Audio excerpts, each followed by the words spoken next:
Hello, आज हम बात करते हैं किरचॉफ्स लॉ के बारे में। किरचॉफ्स लॉ हमारी मदद करता है कॉम्प्लिकेटेड सर्किट्स को सॉल्व करने के लिए कि उसकी किस ब्रांच में कितना करंट फ्लो हो रहा है, उसमें कितना पोटेंशियल डिफरेंस है। इन सब चीजों को हम कैलकुलेट कर सकते हैं किरचॉफ्स लॉ की मदद से। सिंपल सर्किट्स को हम सॉल्व कर सकते हैं सीरीज पैरेलल कॉम्बिनेशन की हेल्प से या फिर ओम्स लॉ की हेल्प से। इन सब से हम उनको सॉल्व कर सकते हैं और इन सब चीजों को कैलकुलेट कर सकते हैं। लेकिन मोस्टली हमारे पास में जो सर्किट्स होते हैं बहुत ही कॉम्प्लिकेटेड होते हैं और उन सर्किट्स को सॉल्व करने के लिए किरचॉफ ने हमें दो लॉ दिए थे। इसका जो फर्स्ट लॉ है इसको हम जंक्शन रूल भी बोलते हैं और इसका एक और नाम है यहां पे हम करंट रूल बोल सकते हैं। जंक्शन क्या होता है? जंक्शन एक ऐसा पॉइंट होता है जहां पर तीन या उससे ज्यादा ब्रांचें आकर के मिलती हैं। ये जो पॉइंट है इसको हम जंक्शन बोलेंगे क्योंकि यहाँ पे तीन ब्रांचें आकर के मिली हुई हैं। तीन से ज्यादा भी हो सकती हैं, यहाँ पे चार भी हो सकती हैं, पांच भी हो सकती हैं।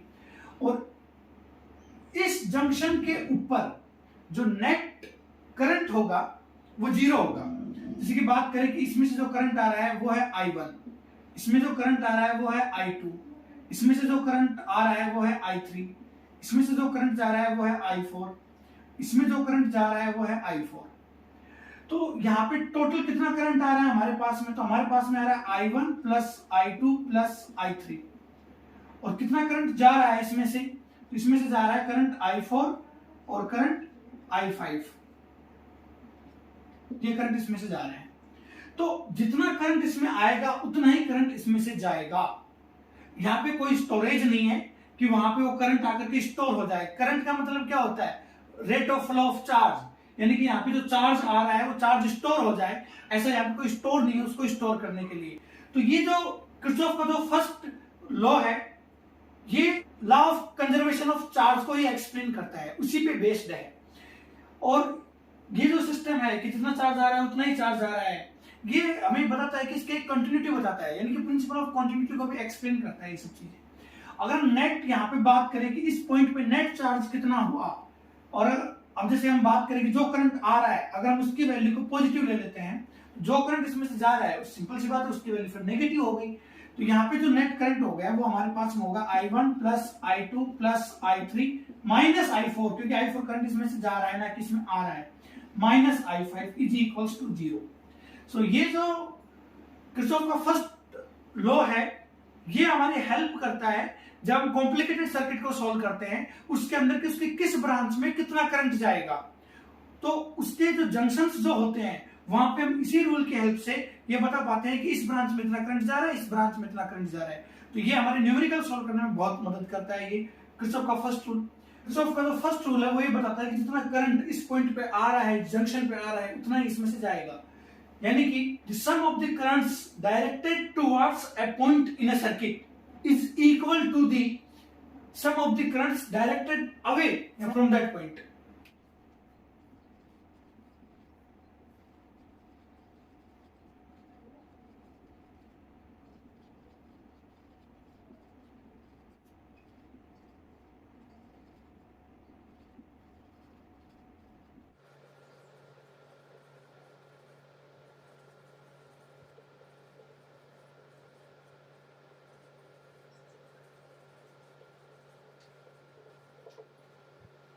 So ये किरचॉफ का फर्स्ट लॉ है।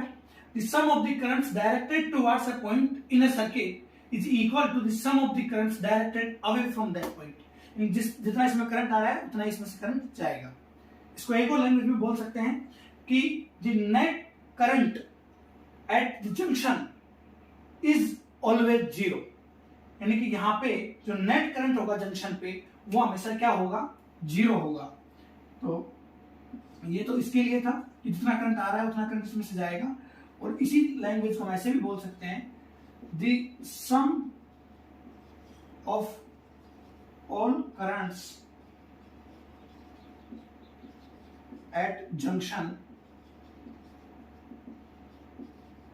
इज जीरो, क्योंकि उसमें से अगर आप जो करंट जंक्शन की तरफ आ रहा है अगर आप उसकी वैल्यू को पॉजिटिव ले रहे हो तो जो उस जंक्शन से करंट जाएगा आपको उसको नेगेटिव वैल्यू लेनी पड़ेगी। तो जब इनका सम करोगे तो नेट आंसर आपका जीरो हो जाएगा। या फिर जो आ रहा है अगर आप उसको नेगेटिव ले रहे हो जो उसमें जा रहा है उसकी वैल्यू फिर पॉजिटिव लेना पड़ेगा आपको। तो इस तरीके से जंक्शन के ऊपर जो नेट करंट होता है वो हमेशा जीरो होता है। तो किरचॉफ का जो फर्स्ट लॉ था ये हमें कॉम्प्लिकेटेड सर्किट्स को सॉल्व करने में बहुत मदद करता है, और एक ज्यादा कुछ नहीं है, बस बेस्ड है law of conservation of charge के ऊपर ही है कि बस जो नेट चार्ज है वो तो कंजर्वेटिव रहेगा, तो जितना चार्ज आएगा उतना ही चार्ज उसमें से जाएगा। हम यहाँ ऐसा तो है नहीं कि यहाँ पे जो चार्ज आ रहा है हम उसको डिस्ट्रॉय कर सकते हैं, ऐसा कुछ नहीं होता है। तो ये सब प्रिंसिपल ऑफ कंटिन्यूटी और principle of conservation of charge पे डिपेंड करती है सब चीजें। ठीक है, अब हम बात करते हैं किरचॉफ के सेकंड लॉ के बारे में।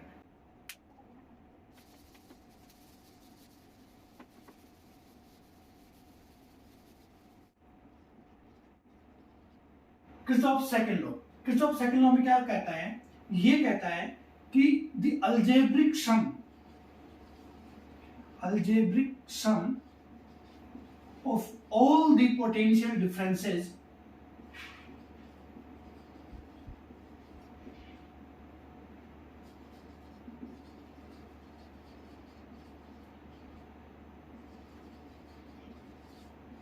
along a closed loop in a circuit is zero।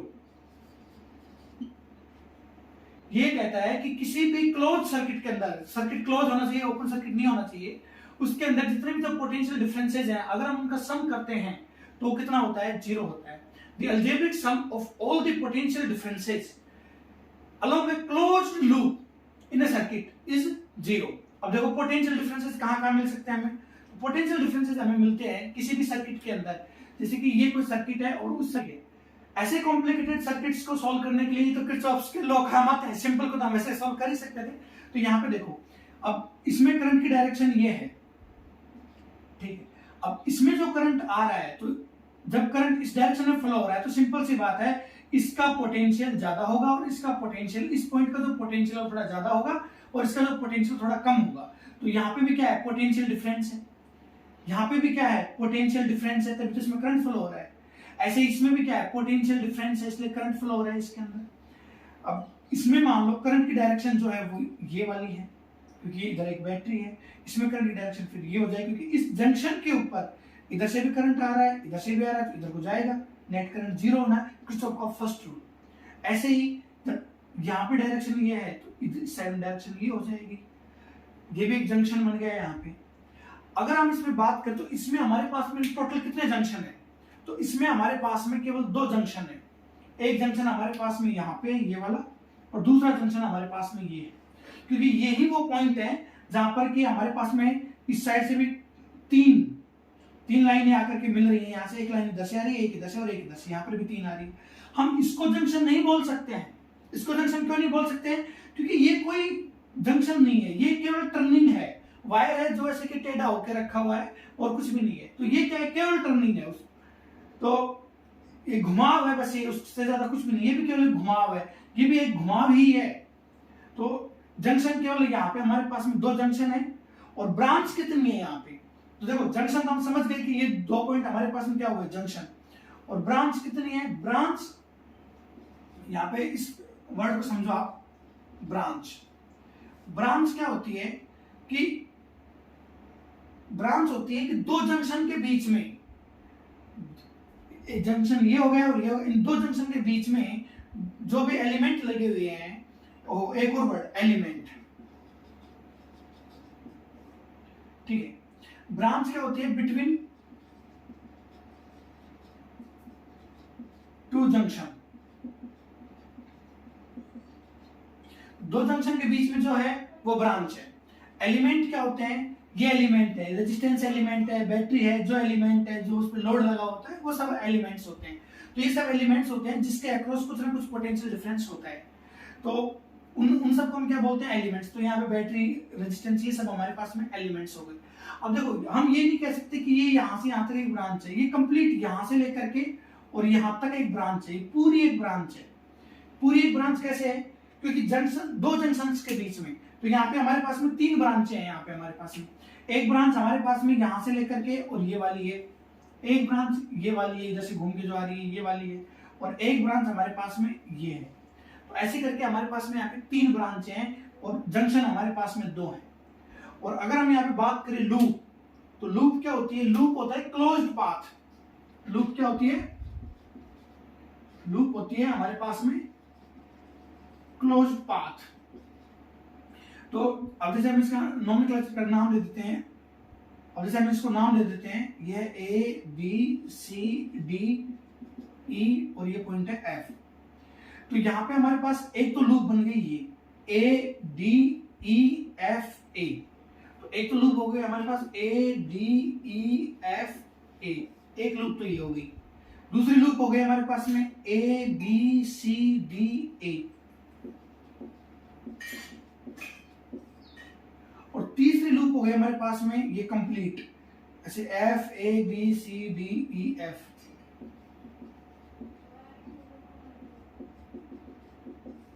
ये हो गई कंप्लीट लूप। लूप कैसे भी हो सकती है, बस आप जहां से चल रहे हो घूम फिर के वहीं पे आपको आना होगा, वो हमारे पास में क्लोज लूप हो जाती है। और जो किरचॉफ ने जो सेकंड लॉ दिया था उसके according the algebraic sum of all the potential differences along a close loop in a circuit is 0। तो इसके अंदर हम नेट इसका जो पोटेंशियल डिफरेंस करेंगे तो उसका आंसर 0 आना चाहिए। ठीक है, जैसे कि अगर हम इस लूप में बात करें ऊपर वाली में, तो इसके अंदर जैसे कि हम बात कर रहे हैं यहाँ पे, मैं इसको वापस से फिर से बना देता हूँ डायग्राम को।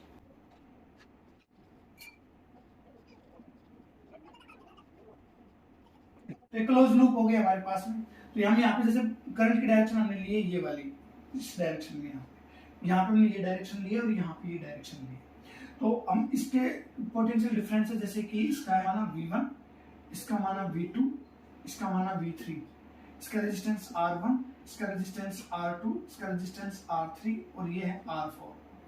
ठीक है, तो अगर हम फर्स्ट वाली लूप के अंदर बात करते हैं तो हम ऐसे लिखेंगे, यहाँ पे करंट की डायरेक्शन के अकॉर्डिंग चल रहा हूँ मैं, ऐसे इसमें लूप को कंसीडर किया है मैंने। तो यहाँ पे जैसे कि हम F इस ई पॉइंट से चल रहा हूँ इस साइड में, तो इसमें जो करंट फ्लो हो रहा है इसकी वैल्यू यहाँ पे लेते हैं हम I1। तो अब देखो जो करंट यहां से लेकर के और यहां तक, क्योंकि ये पूरी एक ब्रांच है और एक ब्रांच के अंदर करंट की वैल्यू सेम रहती है, वो कभी चेंज नहीं होती। सेम ब्रांच में करंट की वैल्यू हमेशा सेम रहेगी, चेंज नहीं होगी। जंक्शन पे जाकर के करंट की वैल्यू चेंज हो सकती है, हो जाती है, कोई बड़ी बात नहीं है, लेकिन ब्रांच के अंदर जितना करंट इसमें यहाँ पे है उतना ही करंट इसके अंदर, जितना करंट यहाँ पे उतना ही करंट इसमें यहाँ पे होगा, उसकी वैल्यू चेंज नहीं होगी। जितना करंट इसमें यहाँ पे है उतना ही करंट इसमें यहाँ पे होगा, उतना ही करंट इसमें यहाँ पे होगा। तो मैंने यहाँ पे I1 करंट मान लिया, इसमें मैंने I2 करंट मान लिया। तो इस जंक्शन के ऊपर सोचो आप, ए जंक्शन के ऊपर, ये जंक्शन है ए, इधर से करंट आया I1, इधर से करंट आया I2, इसमें से कितना जाएगा? इसमें जाएगा I1 प्लस I2, इतना करंट जाएगा। किरचॉफ का फर्स्ट लॉ यहाँ पे हमारे काम आ रहा है, तो हमने यहाँ पे लिखा है इसमें से करंट जाएगा I1 प्लस I2, इतना करंट यहाँ पे I1 प्लस I2, क्योंकि सेम ब्रांच है ए से लेकर के और डी तक, तो इसमें करंट की वैल्यू सेम है, A D E F A. इस वाले लूप की जब हम बात कर रहे हैं तो हम इस लूप में देखते हैं, यहाँ पे मैं आप लिख देता हूं लूप में A D E F A, यानी कि इस वाले लूप में। तो इसके अंदर यहाँ पे हमारे पास पोटेंशियल डिफरेंस है V1, आगे गए तो ये रेजिस्टेंस है R4, तो ये हमने लिया पॉजिटिव।